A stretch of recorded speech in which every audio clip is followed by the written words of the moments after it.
Hey, welcome to the show that brings you only the best in matters technology. I am your girl Stephanie Ayieta alongside Grace Githaiga, and this is Take on Tech.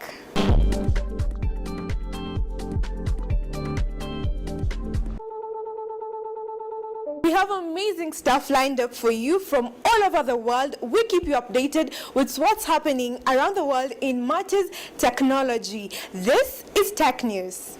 Microsoft has unveiled Windows 11, its next-generation operating system, at a virtual event. According to Microsoft, Windows 11 provides a calm and creative space where you can pursue your passions through a fresh experience. The new software will let Android apps run on the Windows desktop. Product manager Panos Panay promised smaller, faster security updates, a common complaint for Windows users, and said they will happen in the background. Windows 11 will also let users configure multiple desktops for work, home, and gaming like on a Mac. It will be available as a free update to existing Windows 10 users, although some devices will not have the right specifications. This include a minimum of 64 GB of storage, 4 GB of RAM, a processor of 1 GHz or faster with 2 or more cores on a compatible 64-bit processor. And of course, an internet connectivity will be required for the setup for Windows 11 Home.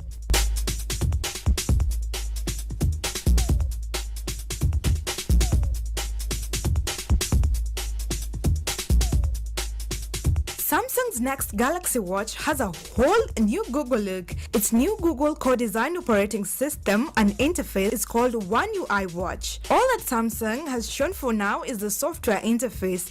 The actual watch design remains unknown, although recent possible leaks of the design suggest that it looks similar to Samsung's more minimal Galaxy Watch Active 2 design and possibly be called the Galaxy Watch 4. It has improved heart rate tracking over the original Galaxy Watch Active and is compatible with Android and iOS. The watch has inbuilt GPS, so you won't need to take your phone with you on runs or tracks distance and route details. Google and Samsung announced a partnership to redesign future Google Wear watches earlier this year, and Samsung's Galaxy Watch will be the first device to get the software.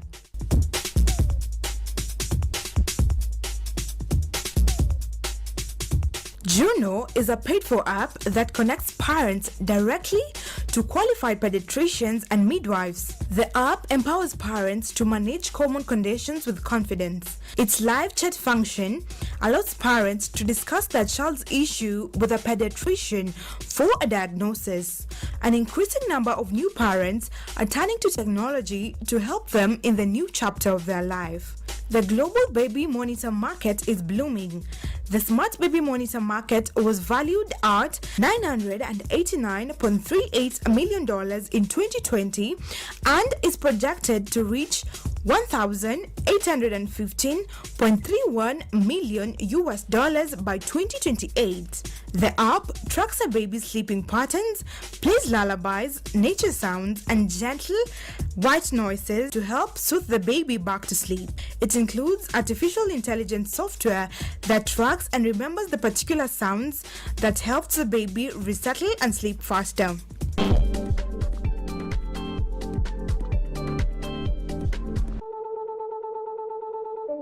And that has been Tech News for you. If you're a parent, what do you think about this new technology? Would it bring you more ease or more anxiety? I don't know. Talk to us on our social media platforms at KBC Channel 1 on Instagram, KBC Channel 1 on Twitter, and on Facebook.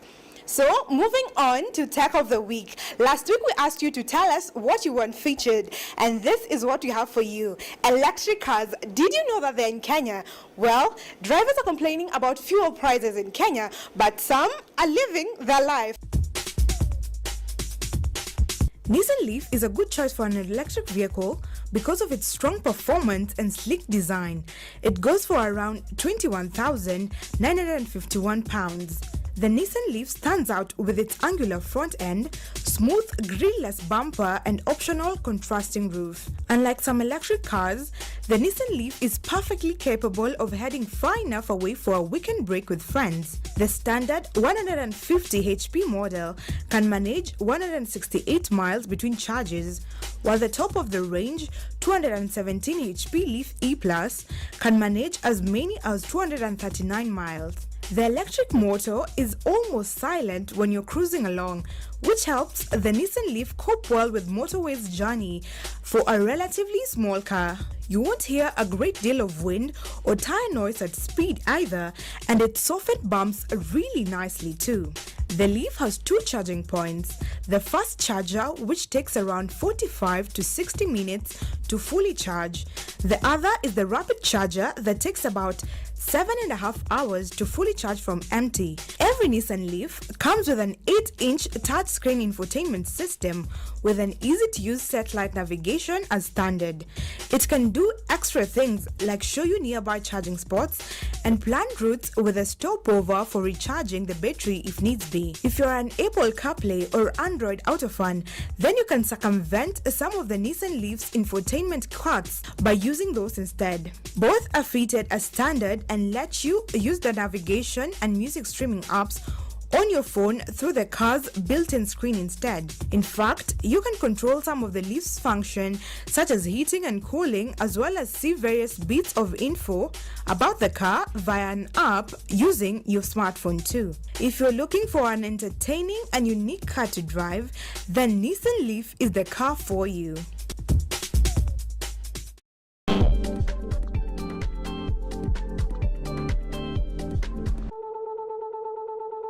And that has been your tech of the week. What do you think about electric cars? Would you consider purchasing one? I definitely would. So you talk to us, tell us what you think about them on our social media platforms, KBC Channel 1 on Instagram and KBC Channel 1 TV on Twitter and Facebook.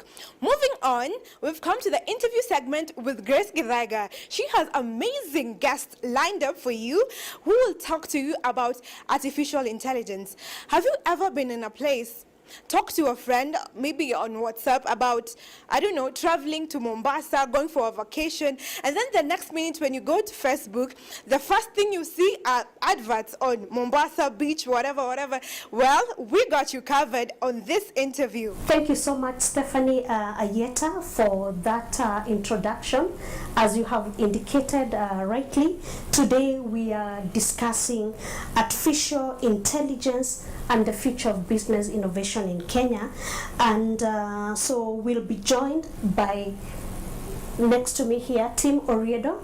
Tim is the CEO and founder of Predictive Analytics Lab in Kenya, and he will be joined by one of our young techies or data scientists, Kennedy Kamande, who will soon be moving to the Silicon Valley.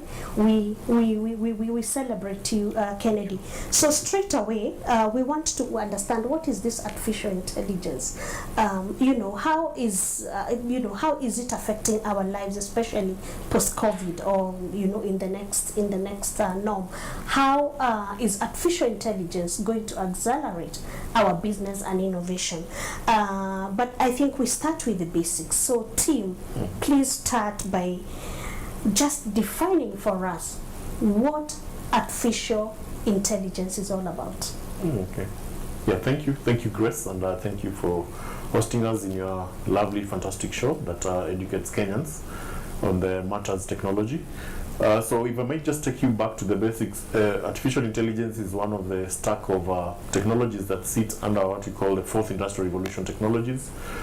If you look at the evolution, we've had the first industrial revolution, second industrial revolution, third industrial revolution, and now we are in the fourth. Of course, the fifth industrial revolution is beckoning, but we want to belabor the point about the fourth industrial revolution.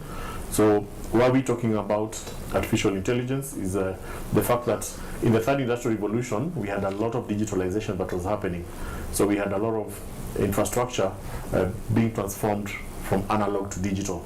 For example, terrestrial transmission of television signal was moving from terrestrial satellites to digital streaming. Yeah. So what has that enabled? So through those kind of automation and through those kind of digitalization, there are a lot of digital breadcrumbs which are being left behind that call for analysis. Now, when you do analyze data that is not structured, so for example, voice, image, video, And I'll give an example again of television. So just analyzing information that is in the visual format, yeah, it requires a lot more in cognitive or computing power, and that's where artificial intelligence comes in. So artificial intelligence is a component of algorithms and massive amounts of data and computing power. Yeah, so a combination of those three gives birth to artificial intelligence, sometimes referred to machine learning or cognitive computing. Thanks. Kennedy, just tell us, how is artificial intelligence manifesting itself in Kenya? Just give us, like, if at all it is there, tell us and give us practical examples that can resonate with the ordinary person. Great. As a country, Kenya, and also for the developed countries and the developing countries, we are, for the developing countries, more so within sub-Saharan Africa and Kenyan context, we are in the early stages of planning, of getting to invest, getting to work on policies, because as Tim mentioned, AI is here to change in terms of how we do businesses and our way of life. And if you look at Kenya, we've been able to experiment. We've also been able to adopt artificial intelligence, both in the government and the businesses and the private sector. We've been able to experience some artificial intelligence applications in deployment, and good examples in that we're able to see that within our context Kenya, we've been able to apply artificial intelligence technologies in almost every sector. You're looking at the banking sector, how we have the financial institutions being able to lend money, how the banks are able to provide the customers and the people with advice on how to spend, on how to invest their money. If you look at farming in the agriculture sector, we have likes of Safaricom. They've been able to bring applications such as DigiFarm. If you look at also in the banking sector, we have Julie chatbot by Absa Bank that helps you to be able to do all your transactions. If you look at the healthcare industry in Kenya, we're now talking of the Shujaa bot at the we're now talking of the Shujaa automatic bot that is situated at the JKA airport that's helping with screening of the patients.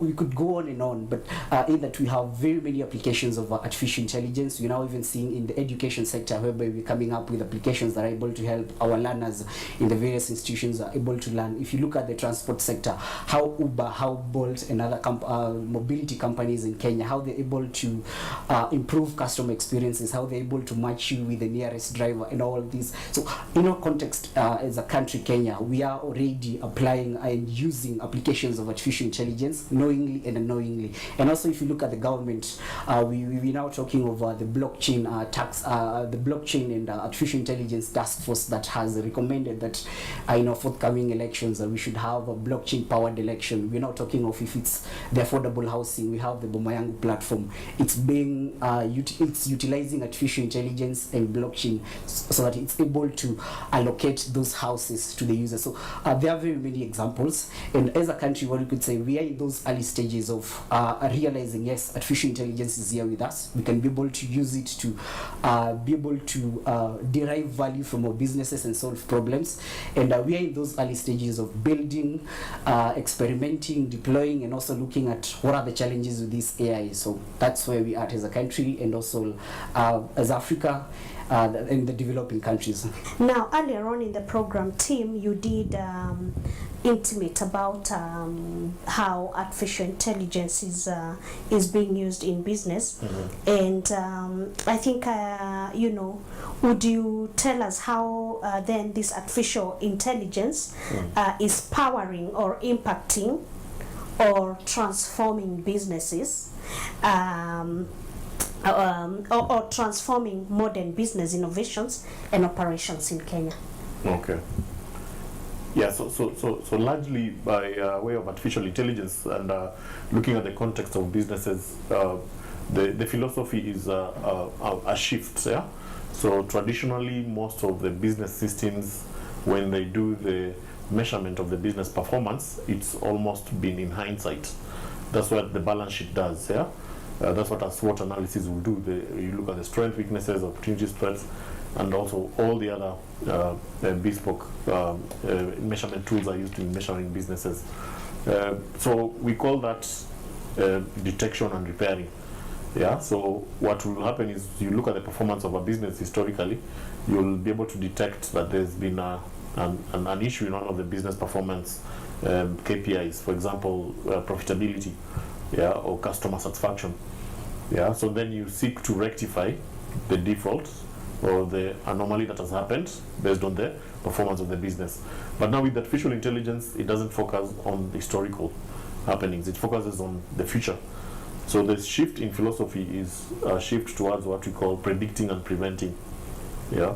So I can use an example of someone going to hospital to see a doctor. So a doctor will ask you about your symptoms, you know, when did you start feeling a fever? They'll take you to the lab to measure, you do the blood samples and blood tests. Yeah, so that's you're already unwell, you know, so there's an intervention which is going to be given to rectify that. So that's what repair is. But when it comes to predicting and preventing, you know, before I become sick, yeah, I'll know that I'm gonna be sick. Yeah, so that's the same concept that applies to businesses. If a business is about to fail, you'll be able to predict that this business is going to fail in the next so months. Yeah. Yeah. So that's what artificial intelligence does. It helps to build a pattern of predicting and looking into the future, and you're able to create mitigations to prevent that from happening. Yeah. So in essence, it's an enabler. Yeah, what we call a crystal ball that you can use to enhance the performance of a business. So which will reduce pitfalls. So for example, in the context of a media house, you can be able to predict what impact a show would have on a certain segment of viewers. Yeah, and that can lead to the tweaking of the content of a show to be able to attract the right viewers. Yeah, so the same algorithms which are used in banking sector, for example, to predict customers about default paying a loan, is the same algorithm that's used to predict when a customer, a viewer, will stop watching a TV program, for example. Yeah. So we build those models, and we enable businesses to have what we call a foresight view of their business, which again enables the better performance of the businesses and insulates the business from erosion of trust, fortification of their performance, and gives confidence in terms of experimentation. So if you're talking about innovation, by the time you're launching a product, you're sure actually this product is not going to fail. It's going to land in the right direction and pick up, yeah, with the profit motive. Okay, interesting stuff there. We'll come back to you, Kennedy, but before we do that, Tech on Tech is going to take a short break, and when we return, we'll come to you.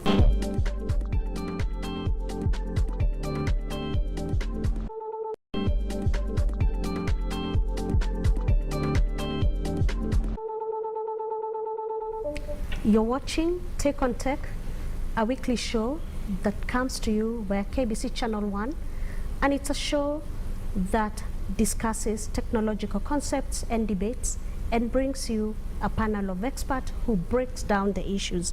In today's program, we are looking into artificial intelligence and the future of business innovation in Kenya. Please follow this program via our social media handles. We are on Twitter, we are on Facebook, we are on Instagram. Our Twitter handle is at KBC Channel 1 TV. It's the same for Facebook. And on Instagram, you can find us on KBC Channel 1. Please let us know what you think about the show. And if you have any questions, please get back to us through our social media handles, and we will endeavor to respond and to continue with this debate together with our experts.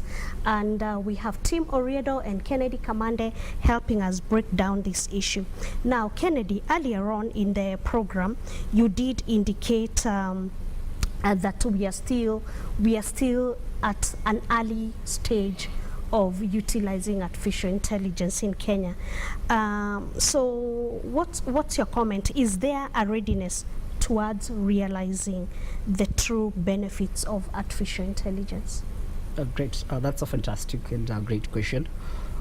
As a country, looking at the interventions both from the government and the initiatives that have been put in place, we can confidently say that we are positioning our country to be at a position globally and also locally to be able to look at the problems that we have from all these sectors, being able to ask ourselves, do we have the capacity in terms of talent, in terms of resources, to be able to leverage these digital technologies, specifically artificial intelligence, to solve these pressing problems in order for us to achieve the sustainable development goals.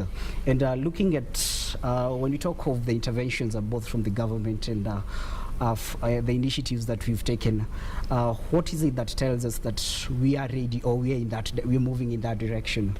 One thing, starting from the government, we're able to see that in 2018, the government launched the blockchain and AI task force, and this task force brought together experts so that they're able to inform the government what are the recommendations. Yes, we are aware that artificial intelligence is here with us, and through the task force, they're able to provide recommendations on what is it that we can do as a country to be able to steer forward and to be able to utilize artificial intelligence. And they were also able to provide recommendations, and part of that is what we're seeing right now, in that we've through the task force, one challenge that we've faced as a country that has hindered us from being able to implement artificial intelligence is the lack of a digital infrastructure.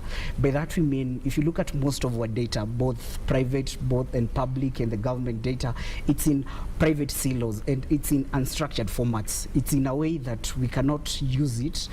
We cannot use the algorithms to be able to build artificial intelligence applications. But through the task force, we've been able to see active efforts. Right now, we are talking of the Ministry of Agriculture. It's now digitizing its data, and also other government parastatals. They're now coming up with digital infrastructures, and that's a great move in the right direction, because with the data in digitized way, we can be able now to use artificial intelligence to build applications. Another way is that we've been able to see the government channeling a lot of human resources and financial resources towards supporting our research development in our institutions, towards furthering artificial intelligence.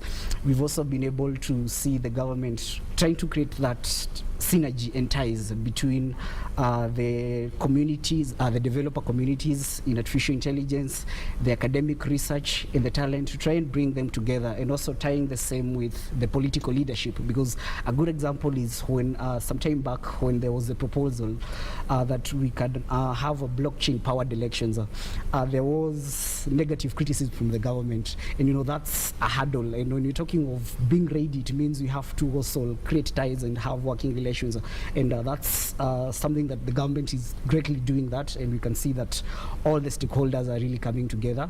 Recently, we've also had the enactment of the Data Protection Bill 2019.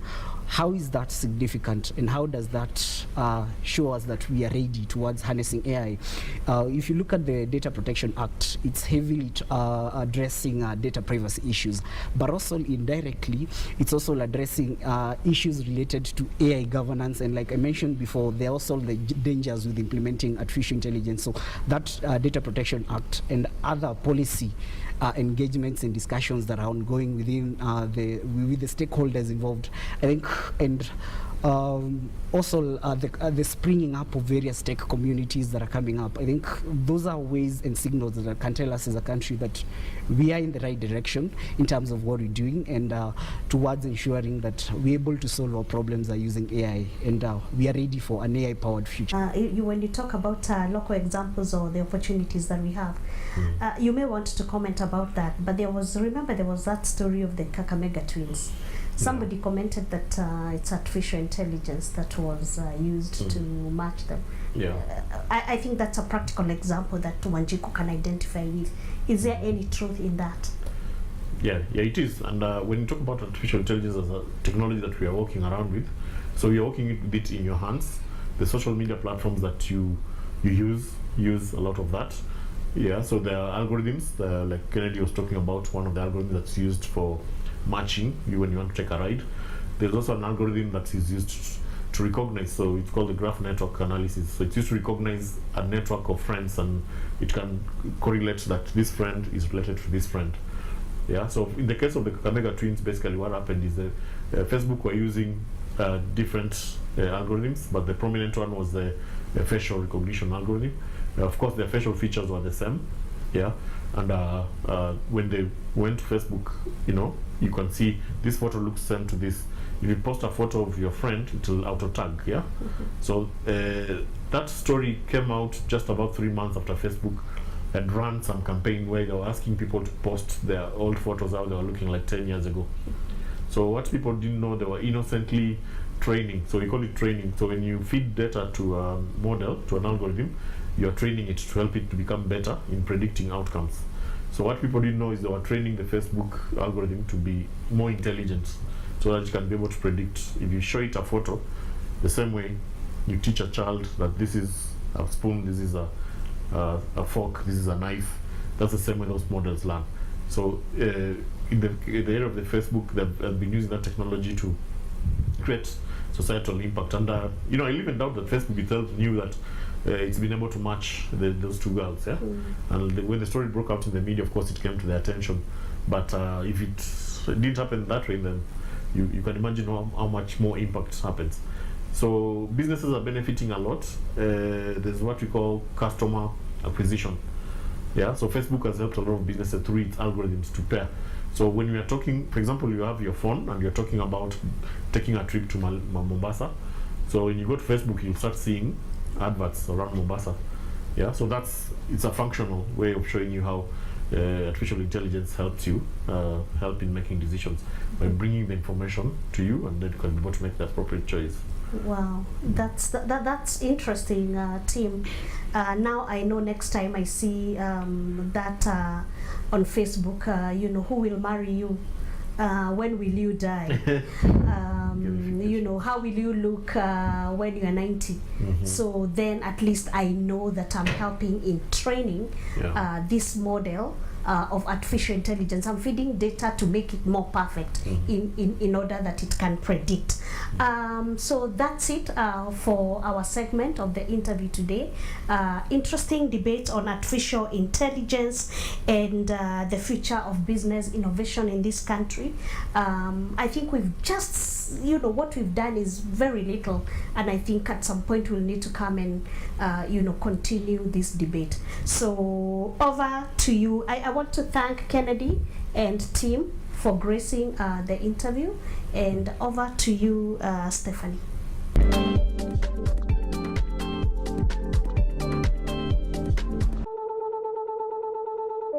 I hope you've taken home something, like artificial intelligence is actually in Kenya, and every time you order your Uber, your Bolt, or you're checking which routes are better, you are using artificial intelligence.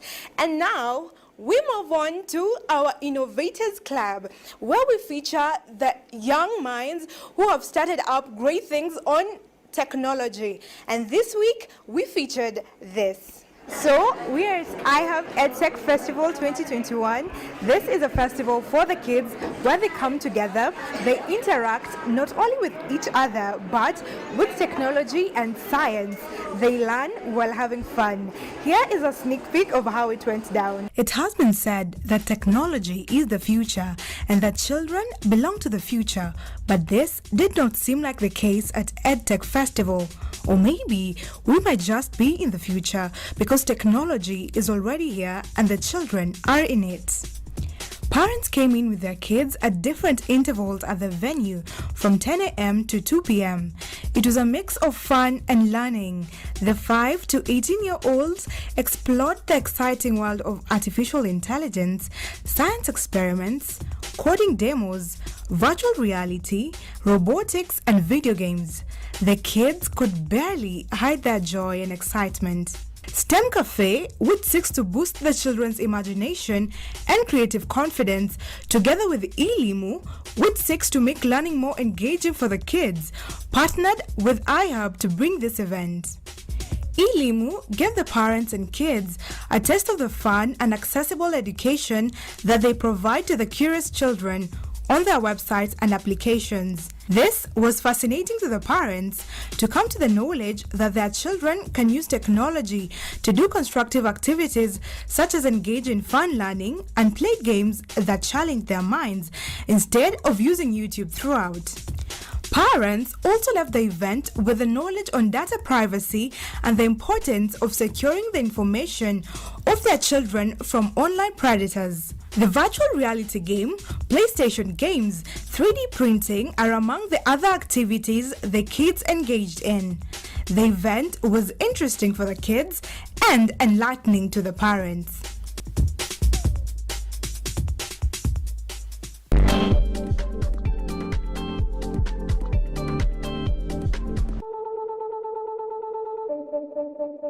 So that draws the curtain on today's show. I've been your host, Stephanie Ayieta and Grace Githaiga. But we continue the conversation on our social media platform. Find us on Instagram at KBC Channel 1, on Facebook and Twitter at KBC Channel 1 TV. You can also get me at Stephanie Ayieta on Instagram, Facebook and Twitter. Until next week, adios.